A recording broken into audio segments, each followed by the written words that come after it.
Il a effacé. Amen. Amen. L'acte dont les ordonnances nous condamnaient et qui subsistaient contre nous, il les a détruits en le clouant à la croix. Gloire à Dieu. Vous savez ce que ça veut dire ça? Je vais prendre ça.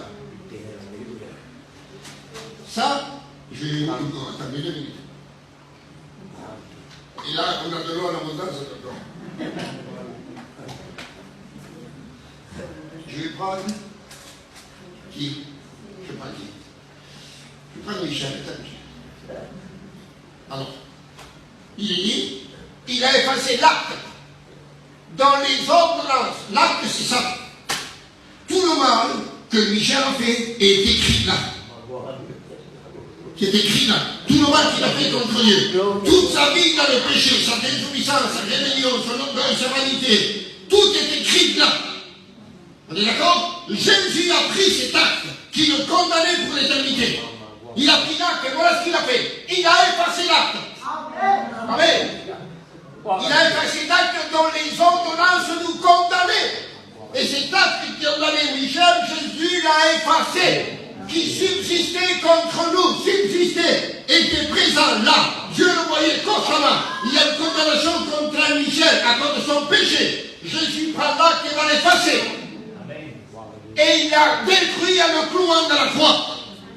Il a effacé et il a détruit. Pourquoi il n'a pas détruit simplement? Ah mais je prends pas ça, je prends ça. Ça c'est l'acte Michel. Jésus l'a pris. S'il aurait détruit comme ça, c'est suffisant. Il a détruit et il a cloué à la croix. C'était largement suffisant. Sinon, alors pourquoi il a effacé? Vous allez comprendre. Il y a 2 morceaux maintenant. Moi je dis ça, je me dis scotch, et je peux relire la condamnation de Michel. Pour que la condamnation n'existe plus. Jésus l'a effacé. Et en plus il a détruit en le clouant à la croix. Afin que la condamnation de Michel n'existe plus. Voilà la solution, voilà le remède. Le remède de ton salut, de ton âme, c'est Jésus. Jésus. C'est pas la religion. C'est pas la tradition. C'est pas la secte. Non. C'est Jésus.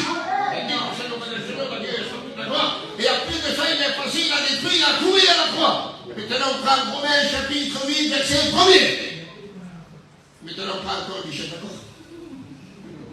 Il y a donc maintenant que son acte a été effacé, détruit et cloué à la croix, voilà le résultat. Il n'y a donc maintenant aucune condamnation pour ceux qui sont en Christ.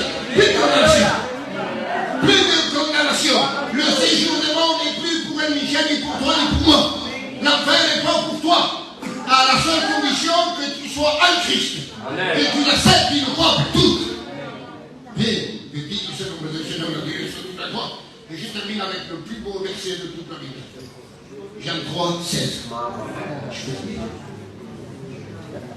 Car Dieu, ça c'est le Père, a tant aimé. C'est l'immensité de l'amour de Dieu. Tant aimé, c'est l'immensité éternelle de l'amour de Dieu. Amen. Il a tant aimé le monde, et dans le monde tu es toi, ta femme, ton mari, tes enfants, tes petits-enfants, et toute ta famille entière. On est tous là. Qu'importe la race, la nationalité ou la couleur, on est tous là. Aimer le monde, qu'il a donné son Fils unique. Amen. Il a donné son Fils unique pour une raison, pour un but, afin que quiconque, toi, moi, on croit en lui, on ne périsse pas. Et périsse pas, tu sais ce que c'est? C'est ce qu'on a dit au début. Là où le mot béni est allé, qu'il était dans les flammes, dans les tourments, etc. C'est afin que l'homme n'aille pas dans ce lieu-là. Je dis au Seigneur, mais qu'il ait la vie éternelle. Le contraire, mais qu'il ait la vie éternelle. Ça, là, ce petit mot là. Il est la vie éternelle. Et Michel, il n'avait droit à rien de la part de Dieu. Afin qu'il ait. Ça veut dire que Dieu lui a donné le droit d'être sauvé, le droit d'être pardonné, le droit d'aller au ciel, le droit d'avoir son nom inscrit dans le livre de vie, le droit de devenir un enfant de Dieu, un enfant de lumière, le droit de marcher avec Dieu, le droit d'avoir Dieu dans sa vie, dans son cœur. C'est ça, afin qu'il ait. Dieu te donne le droit.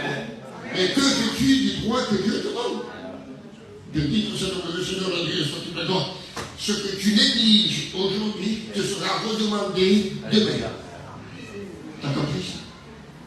Tu négliges les choses de Dieu, tu remets à demain, et bien Dieu demain te dira, je t'ai donné le privilège, tu es de l'église à un pas, pas loin. Tu pourrais venir autant que tu voulais.